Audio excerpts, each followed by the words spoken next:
जय माता दी दोस्तों, आपका स्वागत है आपके चैनल वास्तु ज्ञान दर्शन में। दोस्तों, नवरात्रि में आपको यह संकेत तभी मिलते हैं जब माँ आपके घर में हो, आप पर कृपा बनाने वाली हो, आपका कर्ज और आपकी निर्धनता दूर करने वाली हो और आपको कष्टों से मुक्ति देने वाली हो, तभी ऐसे संकेत मिलते हैं। जब आपके ऊपर माँ दुर्गा की कृपा होती है तो यह संकेत मिलने शुरू हो जाते हैं। इस संकेत से आप पता कर सकते हैं कि माँ दुर्गा आपके साथ में है या फिर नहीं है। आप में से बहुत सारे लोगों के मन में प्रश्न होते हैं कि हम कैसे पता करें कि माता रानी हमारे साथ में है कि नहीं। आपको यह जानकारी कोई नहीं बताएगा, जानकारी सब आपसे छुपाना चाहते हैं। इससे पहले अगर आपने चैनल को सब्सक्राइब नहीं किया हो तो चैनल को सब्सक्राइब जरूर करें और एक लाइक जरूर करें, जिससे आपको हमारे चैनल की सभी जानकारी आपको प्राप्त हो सके। दोस्तों, आपको पूजा के दौरान आंसू आने लगे। वैसे दोस्तों, हम रोज की पूजा करते हैं लेकिन आंसू नहीं निकलते, लेकिन नवरात्रि के समय जब आप पूजा करें और आंसू आने लगे तो समझ जाना माता रानी आपके साथ में है। या फिर अगर आपको पूजा के दौरान ऐसा लगने लगे कि कोई आपके पीछे खड़े हैं तो समझ जाना माता रानी आपके साथ में है। यह प्रथम संकेत है। दूसरा संकेत है कि अगर जुगनू का टिमटिमाते हुए आपके कपड़े या शरीर पर चिपक जाना, अगर जुगनू टिमटिमाते हुए आपके कपड़े या फिर शरीर में चिपक जाए तो समझ जाना माँ आपके साथ है, क्योंकि जुगनू को जोगिन कहते हैं। यह माता रानी की सेविका है। जहाँ पर माता रानी की शक्तियाँ होती हैं और माता रानी का जहाँ ऊर्जा स्वरूप होता है वहाँ पर जाकर के स्वतः ही चिपक जाती हैं। तो आपके साथ में माता रानी रहेगी तो आपके शरीर में ऊर्जा शक्ति जागृत हो जाएंगी। दोस्तों, तीसरा संकेत है कि रात में अचानक से झटके के साथ आपकी नींद खुल जाए तो समझ जाना माता रानी आपके साथ में और माता रानी आपको जगाना चाहती है और माता रानी आपको कुछ संकेत देना चाहती है। चौथा संकेत है कि आपके आसपास में अगर इत्र है, लोबान है, धूप है, चमेली है या फिर अन्य फूल जो कि आपके घरों के आसपास में नहीं पाए जाती हैं लेकिन फिर भी आपको सुगंध आ रही है, तो समझ जाना चाहिए कि माता आपके साथ ही मौजूद है। पांचवा संकेत जानते हैं दोस्तों, यदि आपको नवरात्रि के दौरान अगर आपको स्वप्न में कोई छोटी कन्या दिखाई देती है, छोटी कन्याओं को देवी का ही स्वरूप माना जाता है, तो नवरात्रि में अगर आपको छोटी कन्या दिख जाए या फिर लाल कपड़े दिखे तो समझ जाना कि माता रानी आपके साथ में ही है। इसी के साथ अगर जोत बत्ती जलाते समय अगर एक खास आकार जोत बत्ती में बनने लगे तो भी समझ जाना चाहिए कि माता रानी आपके साथ में है। यह तो अभी आपने जान लिया कि माता साथ है तो यह संकेत मिलते हैं, लेकिन अब हम यह जानेंगे कि तब कौन से संकेत मिलते हैं जब माता रानी हमारे घर में विराजमान हो चुकी है। तब कैसे पहचानेंगे कि माता रानी हमारे घर में प्रवेश कर चुकी हैं।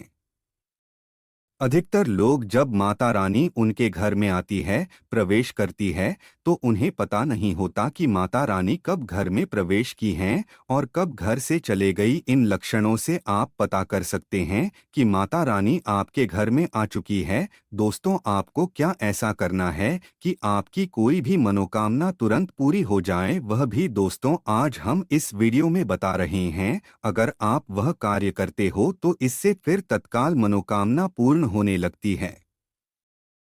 इन दिनों में की गई सच्ची भक्ति का परिणाम माता दुर्गा हमें तुरंत दिखा देती है और इस समय गलत कर्म करने से चैतन्य होने के कारण माता रानी अगर हम बुरा काम करें तो बुरा परिणाम भी तत्काल दिखाती और दंडित भी करती है। दोस्तों, नवरात्र के हमें 9 दिनों तक कपट, छल और द्वेष आदि का परित्याग कर देना चाहिए। आप भी अपने घर में जानना चाहते हैं कि यह 10 में से कोई भी एक संकेत आपको मिलने लगे तो समझ जाना माता रानी आपके घर में आ चुकी है। तो आइए जानते हैं कुछ संकेतों के बारे में। दोस्तों, कई बार माता रानी हमारे घर में ही प्रवेश करते हैं, विराजमान हो जाती है, लेकिन हम अपनी ही मूर्खता के कारण इसे पहचान नहीं पाते और माता रानी के लिए कुछ नहीं कर पाते। जबकि जब भी माता रानी प्रवेश करें तो आप अपनी मनोकामना शीघ्र पूरी कर सकते हैं। तो भक्तों, आज इन संकेतों को जान लेते हैं कि माता रानी हमारे घर में प्रवेश कर चुकी हैं। इन संकेतों को समझ लेते हैं। बार बार आपके घर में गौ माता का आना, जिस घर में माँ दुर्गा रहती उस घर में उनकी बहन कामधेनु उनकी सेवा के लिए, उनकी दर्शन के लिए बार बार घर के द्वार पर बिल्कुल ही आती है और यह घर के इर्द गिर्द घूमती रहती है। वहां से 9 दिनों तक नहीं भागती तो समझ जाना कि माता रानी आपके घर में आ चुकी है। दोस्तों, दूसरा संकेत मधुमक्खी का घर में आना। देखिए, मधुमक्खी को माँ दुर्गा की ब्राह्मणी स्वरूप कहा गया है। जिस घर में नवरात्रि में मधुमक्खी आती है तो समझ जाना उस घर में माता रानी आ चुकी है, क्योंकि जो मधुमक्खी है यह माँ दुर्गा के स्वरूप कहे गए हैं और यह अपने पूर्ण स्वरूप के दर्शन के लिए अर्थात नवदुर्गा के दर्शन के लिए सेविका बनकर आती है। तो समझ जाना आपके घर में माँ दुर्गा आ चुकी है। तीसरा संकेत है कि ज्योति का तीव्र रूप में जलना। जी हाँ दोस्तों, अगर आपने अपने घर में माता रानी की प्रसन्नता के लिए, भक्ति प्राप्त करने के लिए ज्योति स्थापित करके रखी हैं और अगर ज्योति की लौ तीव्र गति से चल रही है तो समझ जाना ज्योति के समक्ष स्वयं माता रानी खड़ी है और आपको भी अंतरात्मा से माता रानी के होने का एहसास होगा। तो इस संकेत से भी पता कर सकते हैं कि माता रानी आपके घर में आ चुकी है, क्योंकि दोस्तों जब भी ज्योति की लो प्रचंड रूप से जलने लगे तो वह इसीलिए जलती है क्योंकि दोस्तों माता रानी और उनकी ऊर्जा से ज्योति लो बढ़ जाती है।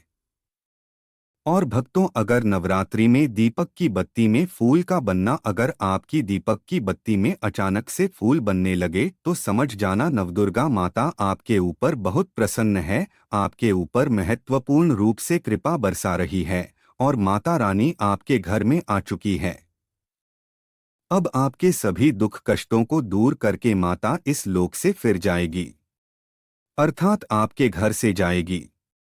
पांचवा संकेत बताते हैं कि बार बार घर में अगर काली चींटियां निकलने लगी, अगर काली चींटियां समूहबद्ध निकल रही हैं और रास्ता काट रहे हैं तो समझ जाना माता आ चुकी है, आपके घर में प्रवेश कर चुकी हैं। दोस्तों, छठवां संकेत, अचानक घर में मनमोहक सुगंध आने लगे। यदि आपको अपने घर में नवरात्रि के समय, पूजा के समय, माँ दुर्गा की पूजा पाठ के समय अचानक से इत्र जैसा कोई सुगंध आने लगे, तीव्र सुगंध आने लगे, तो समझ जाना माता रानी आपके घर में प्रवेश कर चुकी हैं। और नवरात्रि में यदि आपके पूजा स्थान पर ठंडी हवा चलने लगे तो समझ जाना माता रानी आ चुकी है। सातवां संकेत, यदि नवरात्रि में किसी भी दिन फटे कपड़े पहने अगर कोई याचक आ जाए तो समझ जाना माता रानी आपके द्वार पर याचक बन करके आ चुकी है। नवरात्रि में कोई भी याचक आए तो खाली हाथ मत जाने देना, क्योंकि स्वयं माता रानी परीक्षा लेने के लिए हमारे घर में याचक बन करके आ जाती है।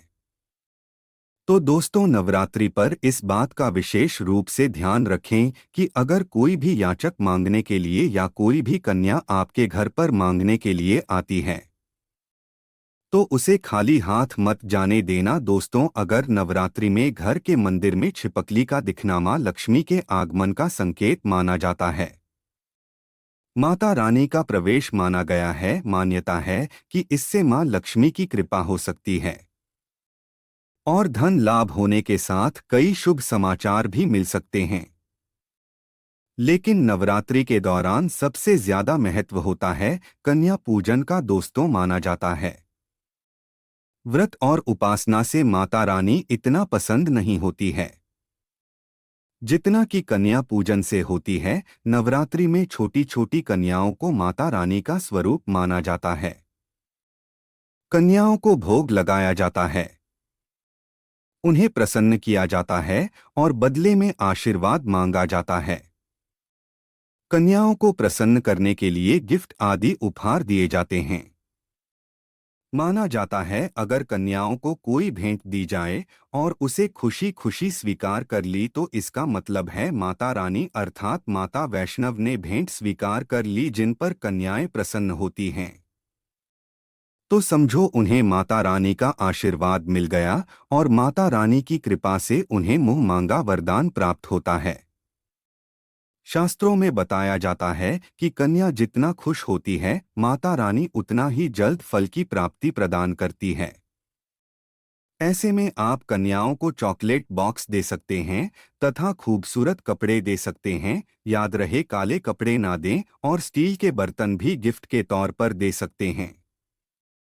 याद रहे कि कन्याओं को लोहे का कोई भी सामान नहीं देना चाहिए। भक्तों, जब कन्या अपने घर के लिए प्रस्थान करें तो उनके चरण जरूर छू ले और अपने मन में अपनी प्रार्थना को पूरा करें। सच्चे दिल से मांगी मुराद माता रानी अवश्य पूरी करती है। अगर आपको वीडियो पसंद आया हो तो चैनल को सब्सक्राइब जरूर करें। धन्यवाद।